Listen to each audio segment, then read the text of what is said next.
नमस्कार दोस्तों, Sonis vision legal channel में आपका स्वागत है। आप लोगों ने काफी सारे क्वेश्चंस करे थे रिगार्डिंग ट्रेडमार्क, तो इन क्वेश्चंस का हम आपको आंसर देना है। टोटल 9 क्वेश्चन मैंने कमेंट सेक्शन से पिक करे, तो आइए पहले क्वेश्चन की तरफ चलते हैं। एक्सपोर्टिंग या product, do I need trademark in every country. देखो, एक बंदे का क्वेश्चन आया है कि सर मैं एक्सपोर्ट कर रहा हूँ, तो क्या मुझे हर कंट्री के अंदर ट्रेडमार्क चाहिए? अगर आप हर कंट्री के अंदर एक्सपोर्ट कर रहे हो, जिन जिन कंट्रीज में एक्सपोर्ट कर रहे हो, तो जी हाँ, वहाँ आपको ट्रेडमार्क चाहिए। अगर मैं आपका ट्रेडमार्क इंडिया के अंदर फाइल करूंगा ना, तो वो इंडिया के ज्यूरिडिक्शन में ही होगा। उसको आप यूएई, यूएस, यूके, जर्मनी में क्लेम नहीं कर सकते हो। बट हाँ, कभी आप वहाँ पे फाइलिंग करोगे तो आप प्रायोरिटी डेट को क्लेम कर सकते हो, बट राइट्स को क्लेम नहीं कर सकते। अभी एक रूलिंग भी आई थी हाई कोर्ट की, उसके अंदर क्या हुआ था, चाइनीज मेडिसिन बनाने वालों ने कहा था कि हमारा ट्रेडमार्क 20 साल पहले रजिस्टर्ड था, इंडिया में एक बंदे ने कॉपी कर लिया। तो कोर्ट ने कहा क्या इंडिया में आपने गुडविल, ब्रांड वैल्यू ऐसा कुछ जनरेट करा? उन्होंने मना कर दिया, एविडेंस प्रूफ नहीं कर पाए और अल्टीमेटली केस को हार गए। एप्पल के साथ भी यही दिक्कत हुई थी कि एप्पल जब चाइना गया था तब आईपैड किसी और के पास था, गूगल जब जर्मनी गया था, जर्मनी के अंदर जीमेल किसी और के पास था। ऐसी फेमस ब्रांड है, स्विस की चॉकलेट की ब्रांड है, उसके साथ भी यही हुआ मिल्का करके। और एक बाटा का केस हुआ था, जो ये बॉलीविला में गए थे, तो वहां पे गए तो वहां पे भी यही हुआ कि कोई और पर्सन इनका ट्रेडमार्क लेके बैठा था। तो फ्रेंड्स, अगर आपको मल्टीपल ज्यूरिडिक्शन में काम करना है, अफ्रीका में, दुबई में, चाइना में, यूके में, यूएसए में, तो हर ज्यूरिडिक्शन का आपको ट्रेडमार्क लेना ही पड़ेगा। आप दूसरे क्वेश्चन की तरफ चलते हैं। इस registration mandatory for copyright protection in India? क्या मुझे कॉपीराइट लेने के लिए, मतलब राइट्स को क्लेम करने के लिए रजिस्ट्रेशन लेना जरूरी है? इसका आंसर है नहीं। रजिस्ट्रेशन सिर्फ एक प्राइमा फेसी एविडेंस है। आप देखो, ये काम कब आता है? अगर मैं कोर्ट जा रहा हूँ, किसी को नोटिस भेज रहा हूँ, कुछ भी कर रहा हूँ, तो मैं क्लेम कैसे कर सकता हूँ कि ये कॉपीराइट पहले मैंने ही बनाया था, मतलब सॉरी, ये सॉन्ग पहले मैंने ही बनाया है, बुक को मैंने ही लिखा है, आर्टिस्टिक वर्क मेरा क्रिएट करा हुआ है। तो मैं जनरली एडवाइस ये करता हूँ कि अपने ट्रेडमार्क, पेटेंट, कॉपीराइट इनको रजिस्टर्ड करवाओ, एविडेंस एंड प्रूफ जनरेट होते हैं। अब तीसरे क्वेश्चन की तरफ, can I registered multiple trademarks in one application? देखो भैया, अगर आप एक एप्लीकेशन फाइल कर रहे हो तो एक ही ट्रेडमार्क का क्लेम मिलता है। आप ये सोचो ना कि मैं एक एप्लीकेशन फाइल करके मल्टीपल क्लेम कर लूंगा, वो पॉसिबल नहीं है। तो अगर आपने एक एप्लीकेशन फाइल करी तो एक ही क्लास का क्लेम मिलेगा, मल्टीपल एप्लीकेशन फाइल करोगे तो मल्टीपल क्लास में क्लेम मिलेगा। मल्टीपल एप्लीकेशन फाइल करना इसलिए भी जरूरी है ताकि आपका कंपटीशन आसपास की क्लासेस में ना जाके रजिस्टर्ड हो जाए। क्योंकि देखो, ट्रेडमार्क एक बार रजिस्टर्ड कराना है, वन टाइम कॉस्ट है, हर 10 साल में रिन्यूअल होता है। बट होता क्या है, आपकी आने वाली पीढ़ी, उनके पास एक असेट हो गई। आज हम घर, ऑफिस क्यों खरीदते हैं? रेंट पे क्यों नहीं रखना चाहते इंडियंस? इसलिए तो नहीं रखना चाहते कि आज मेरा बेटा होगा, पोता होगा, जो आने वाली जनरेशन, उनको कुछ पे नहीं करना पड़ेगा। रेंट पे रहूंगा तो मेरा पोता भी रेंट पे करता रहेगा, बेटा भी रेंट पे करता रहेगा।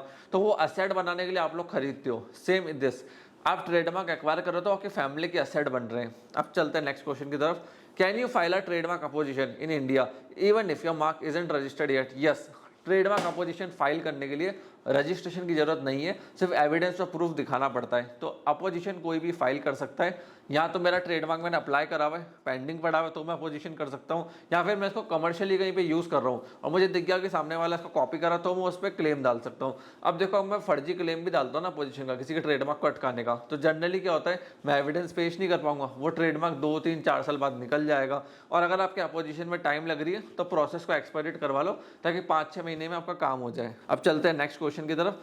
Can a registered trademark be amended later? देखो, as per section 22 of the trademark act आप अमेंडमेंट कर सकते हो, but with some limitation. Minor correction हो जाएंगे आपके टीएमएम के अंदर, आप चेंजेस डाल सकते हो, डिस्क्रिप्शन हो गया, थोड़ा बहुत एड्रेस का चेंज हो गया, बट मेजर चेंजेस नहीं कर सकता मैं। अगर मेरा ट्रेडमार्क रजिस्टर्ड हो गया है तो मैं पूरा ब्रांड नेम चेंज नहीं कर सकता, डिजाइन चेंज नहीं कर सकता, लोगो चेंज नहीं कर सकता। Once it's approved and registered तो वो रजिस्टर्ड।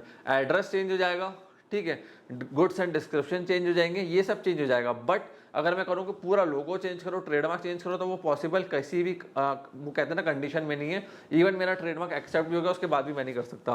अब चलते हैं नेक्स्ट क्वेश्चन की तरफ। Can your trademark application be refused without a hearing? देखो, आपकी ट्रेडमार्क एप्लीकेशन है ना, by default without hearing refuse नहीं हो सकती है। अगर आपने रिप्लाई फाइल कर दिया है तो आपकी एप्लीकेशन ऑटोमेटिक हियरिंग के ऊपर जाएगी ही जाएगी, उसको रजिस्ट्रार देखेगा ही देखेगा। नॉर्मल प्रैक्टिस के अंदर होता है। आपने अप्लाई नहीं करा, फिर भी वो एक बार हियरिंग के लिए इसको मौका देते हैं। हाँ, हियरिंग पे आप अपीयर नहीं हुए, फिर वो अपने आप डिसीजन लेंगे। तो हियरिंग के बिना आपका ट्रेडमार्क रिफ्यूज नहीं हो सकता, इस चीज का ध्यान रखना। हियरिंग पे अपीयर नहीं होता है कोई भी, तो रजिस्ट्री सू मोटो चेक कर सकती है कि सही था या नहीं था। दूसरा रजिस्ट्रार इसको देखता है, अगर उनको ठीक लगता है, आपके अपीयर हुआ बिना भी वो ऑर्डर पास कर देते हैं। अब चलते हैं नेक्स्ट क्वेश्चन की तरफ। यूजिंग इंटरनेट इमेजेस और codes in your branding, website, social media क्या मेरे लिए प्रॉब्लम क्रिएट कर सकता है? जी हाँ, अगर आप इंटरनेट से उठा के कोड्स, फोटोज कुछ भी यूज़ कर रहे हो अपने वेबसाइट में, सोशल मीडिया में, यूट्यूब की वीडियो में, तो आपके लिए प्रॉब्लम क्रिएट हो सकती है। किसी वेबसाइट से कॉपी कराएं तो उसको क्रेडिट दो, कॉपीराइट एक्ट यहाँ पे आता है। क्योंकि देखो शुरुआत में कोई आता नहीं है, जब वेबसाइट फेमस होता है, चैनल फेमस होता है, सोशल मीडिया फेमस होता है,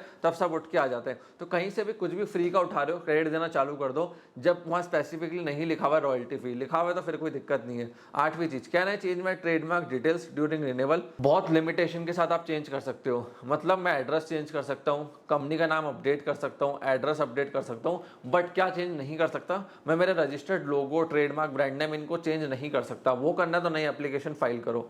नंबर 9, मतलब लास्ट क्वेश्चन, वो ओन्स योर आइडिया, यू और योर एम्प्लॉयर?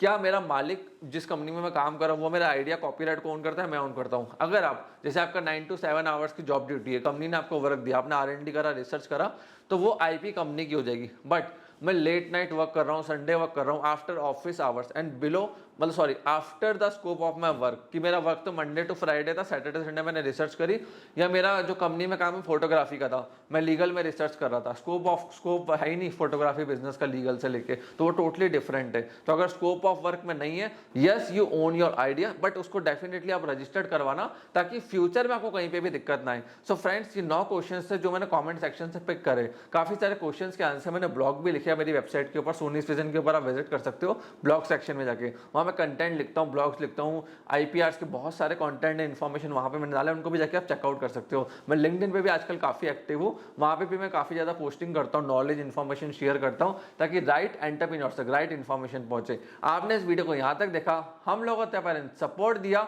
उसके लिए धन्यवाद।